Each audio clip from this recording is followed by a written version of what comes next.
أمتنا تشبه بنيانا وليبقى البنيان قويا، نتعاون في الخير جميعا، نتكاتف في الحق سويا، ولننشر في كل مكان أخلاقا فاضلة عليا ولنبذل. بسم الله الرحمن الرحيم. الحمد لله والصلاة والسلام على أشرف خلق الله سيدنا محمد وعلى آله وصحبه أجمعين. السلام عليكم ورحمة الله تعالى وبركاته. أهلا وسهلا ومرحبا بكم أعزائي المشاهدين والمشاهدات في حلقة جديدة من برنامجنا من هنا نبدأ. موضوع جديد وحلقة جديدة نلتقيكم اليوم إن شاء الله. موضوع في غاية الأهمية. موضوعنا الكل يحتاج هذه المهارة، الكل يحتاج لمناقشة مثل هذه المواضيع. يمتاز هذا العصر الحالي بالتطور السريع والتطور المتسارع. حقيقة كان لهذا التطور كان له ضريبة باهظة في ما يتعلق. كان يمكن هذا التطور الذي حدث في عصرنا الحالي كان له كثير من الجوانب الإيجابية والسلبية. نحن نأتي الآن ما يتعلق بموضوعنا، ما هي ضريبة هذا التطور، ما هي ضريبة هذا التطور التكنولوجي الذي حدث في حياتنا. أولا كان هو سبب في كثير من المخاوف والتوتر والقلق. يعني يمكن الآن نشاهد يعني بتطبيقنا باستخدامنا مثل هذه الأجهزة سببت كثير من التوتر وعدم الأمن وعدم الاستقرار النفسي داخل الأسرة. فكان هذه الوسائل حقيقة كانت هي سببا فيما سوف نتحدث عليه اليوم من موضوعنا إن شاء الله. موضوعنا اليوم هو كيف نحقق الشعور بالأمن النفسي في حياتنا. الكل يحتاج لهذا الشعور. منا ما يكون في حاجة ماسة إلى أن يشعر بالأمن والاستقرار، وهو يعتبر من الأشياء الأساسية في حياتنا. الإنسان من ضمن احتياجاته الأولية يحتاج إلى المأكل والمشرب، ثم بعد ذلك يحتاج إلى الشعور بالأمن والاستقرار. وهذا ما جاء في القرآن الكريم. الله سبحانه وتعالى وضح في سورة غيش الذي أطعمهم من جوع وآمنهم من خوف. الآن نبدأ نعرف ما هو الشعور بالأمن، وإلى أي مدى هذا الشعور بالأمن النفسي مهم في حياتنا.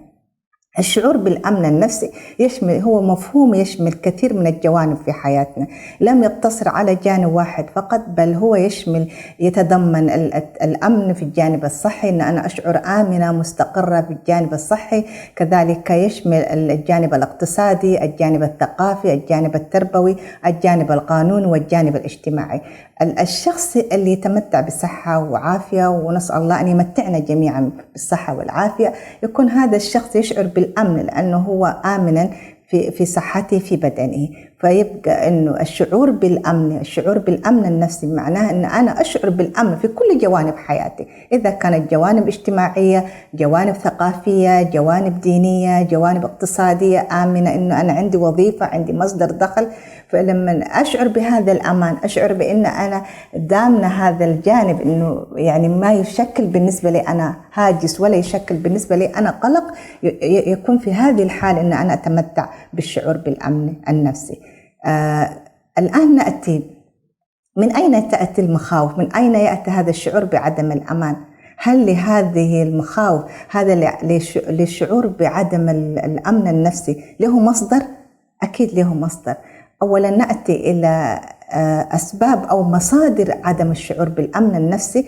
تكون إما أولا نتيجة لماضي الإنسان عاش ماضي مؤلم، عاش تجربة يعني تكون بالنسبة له تجربة غير سارة، عاش في حياته الماضية، يكون عاش تجربة صعبة جدا، فبالتالي يعيش هذا الإحساس بالاستقرار النفسي، يشعر بعدم الأمان، لأنه ما زالت هذه الذكريات، ما زال هذه التجربة المؤلمة ما زالت هي تلاحق هذا الفرد. الجانب الثاني هو المصدر الثاني هو الوقت الحالي، إنه أنا الآن الحال ما أعيشه الآن من حياتي، من مشاكل جارية، إذا كانت تتعلق بالمشاكل تتعلق بعملي، مشاكل تتعلق بالسكن، بتربية الأبناء، مشاكل في البيئة المحيطة الاجتماعية، كل هذه الظروف الحالية والضغوط الحالية اللي يعاني منها الفرد تعتبر مصدر لعدم الأمان، إنه يشعر الإنسان هو مهدد، ربما يعني لا يجد الوظيفة المناسبة، لا يجد العمل المناسب، فيشكل هذا الحاضر كذلك مصدر من مصادر عدم الإحساس بالأمن. نأتي للمصدر الثالث هو المستقبل. يمكن الكثير منا دائما يعني تأتي إليه أفكار وهواجس إنه حأعمل إيه بعد ما مثلا الواحد يتخرج من الدراسة أو كمل دراسته، أو يكون هو دائما يفكر في يعني يأمن مستقبل أبنائه، ويظل إنه المستقبل والخوف من المستقبل والنظرة القاتمة والنظرة التشاؤمية للمستقبل تسبب كذلك، هي تعتبر مصدرا من مصادر عدم الأمان النفسي. فيبقى إنه نحن الآن تقريبا تعرفنا ما هي مصادر هذا الشعور بعدم الأمان. حتى أنا أحقق الأمان النفسي في حياتي لابد أن أول أتعرف من أين جاء هذا عدم الشعور بالأمان النفسي. الآن نأتي في جانب آخر بعد ما تعرفنا على المصادر واللي هي تسبب عدم الشعور بالأمان، لأن مجرد ما أنا عرفت من أين جاء هذا الإحساس بعدم الأمان أستطيع أن أقدر أتعامل معه، أستطيع أن أقدر أعالجه، أقدر أنا كيف ممكن تكون عندي هذه المهارة أتعامل معه. فيما يتعلق بالجانب بالمصدر هو اللي يتعلق بالماضي، أنا الآن زي ما ذكرنا في الحلقة السابقة واحدة من إنه الإنسان يشعر هو متصالح مع ذاته، إنه أولا يتخلص من الذكريات، يتخلص من التجربة السابقة التي لا حول له فيها ولا قوة. أنا لا أملك السيطرة الآن فيما مضى، ما مضى هو ما مضى. فيبقى إنه أنا لابد أن أتعايش مع الماضي وأتعلم من التجربة وكيف أتعايش معه. يبقى هذا ما يتعلق بالماضي. إن شاء الله بعد الفاصل أعزائي المشاهدين نكمل ما يتعلق بالمستقبل وبالحاضر. فاصل ونلتقيكم مرة ثانية. السلام عليكم. ولننشر في كل مكان أخلاقا فاضلة عليا. ولننشر في كل مكان أخلاقا فاضلة عليا. أهلا وسهلا أعزائي.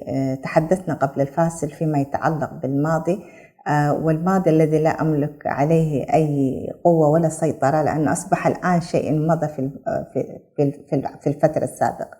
الآن نأتي إلى الحاضر، كيف نتعامل مع ضغوطنا، كيف نتعامل مع حياتنا في الحاضر حتى لا تكون هي سببا أو مصدرا للشعور بعدم الأمان، حتى تكون حياتنا تتمتع بالإيجابية والجودة العالية. الحاضر يكون عندي هذه الوعي والإدراك والفهم كيف أتعامل معه وأتأقلم معه حاضر، قدر ما أستطيع في إمكان أنه معالجته مواجهته. أستعين بالآخرين بالخبراء من لهم العلم والدراية في أنه أنا كيف أتعامل مع مشاكلي الحالية. بالنسبة للمستقبل حقيقة ما في حد مننا يملك التحكم فيما سيحدث غدا، لكن دائما الفرق ما بين الشخص اللي تحلى بالشعور بالأمن والاستقرار مقارنة بالشخص الآخر اللي هو يفتقد هذا الشعور اللي هو الأمن النفسي. الشخص اللي يشعر بالأمن النفسي دائما تكون نظرته فيها تفاؤل، فيها أمل، فيها يكون في كثير من الإشراقات والإيجابية. هذا لا يعني إنه إحنا نتخذ كل الاحتياطات، نتوكل وليس التواكل يعني. فكل ما لدينا من إمكانيات نسخره حتى نتعايش مع وندع خططنا لمستقبلنا. تقريبا هذه هي مصادر عدم الإحساس بالأمن، وهي تكون واحدة من أسباب إن إحنا نعيش في حالة من التوتر، نعيش في حالة من القلق.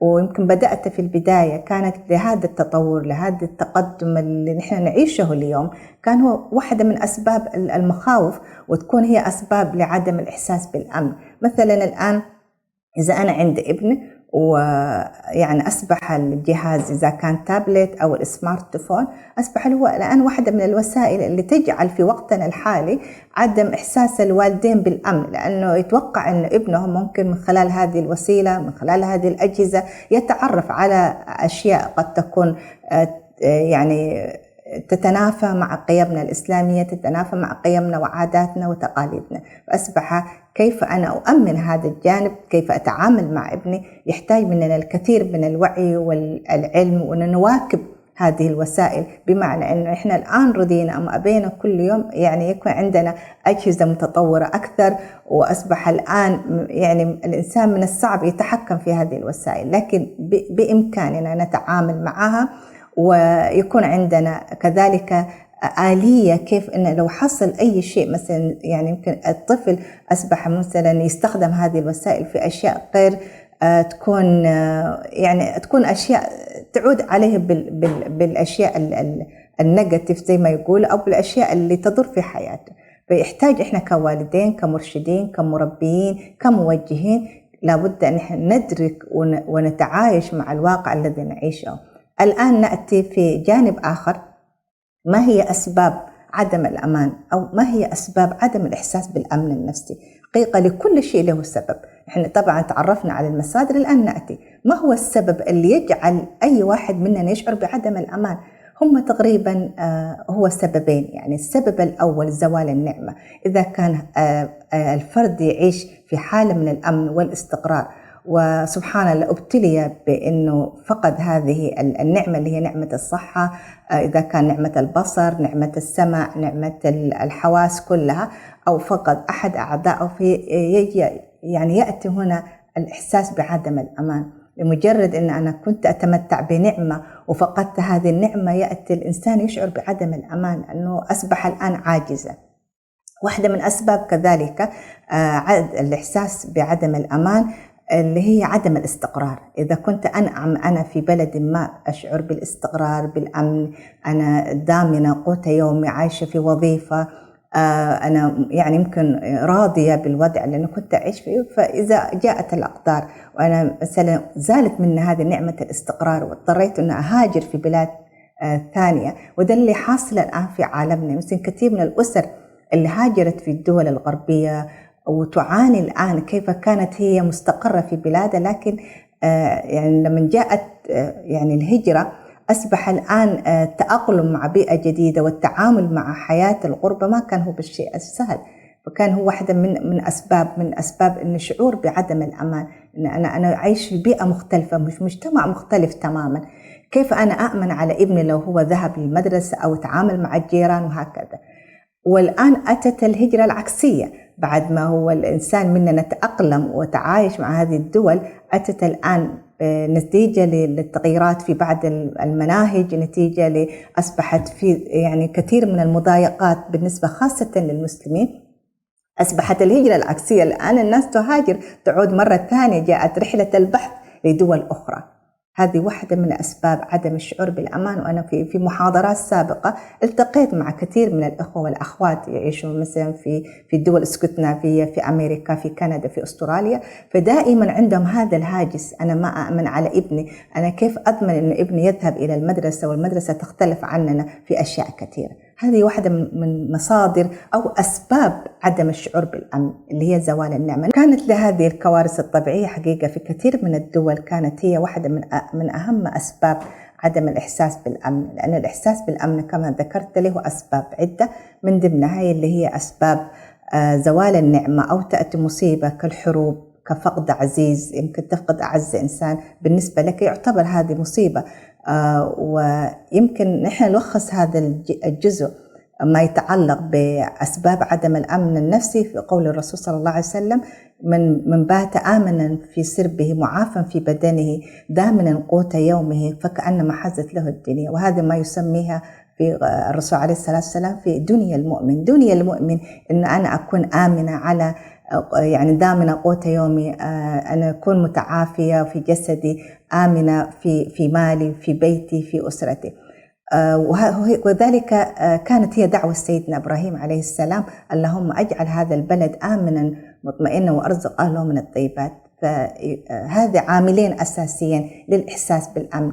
عامل اللي هو الإنسان حتى تكون دنيته دنيا آمنة، أنه يتمتع بصحة وعافية، يضمن قوت يومه. وهذه كانت دعوة الأنبياء، وما يمكن في كثير من الآيات أشارت إلى الإنسان حتى يعيش بالأمن يحتاج مثل لهذه العوامل. حقيقة يعني أعزائي المشاهدين، نلتقيكم، نختم لقاءنا في هذه في الجزء الأول من حلقتنا، ونكمل ما تبقى من حديثنا. والجزء الثاني نتناول فيه كيف نتعامل مع كيف نحقق الإحساس بالأمن، وكيف نحقق هذا الشعور اللي نحن في حاجة ماسة إليه. إلى أن نلتقيكم، نستودعكم الله، والسلام عليكم ورحمة الله تعالى وبركاته. أمتنا تشبه بنيانا، وليبقى البنيان قويا، نتعاون في الخير جميعا، نتكاتف في الحق سويا، ولننشر في كل مكان أخلاقا فاضلة عليا.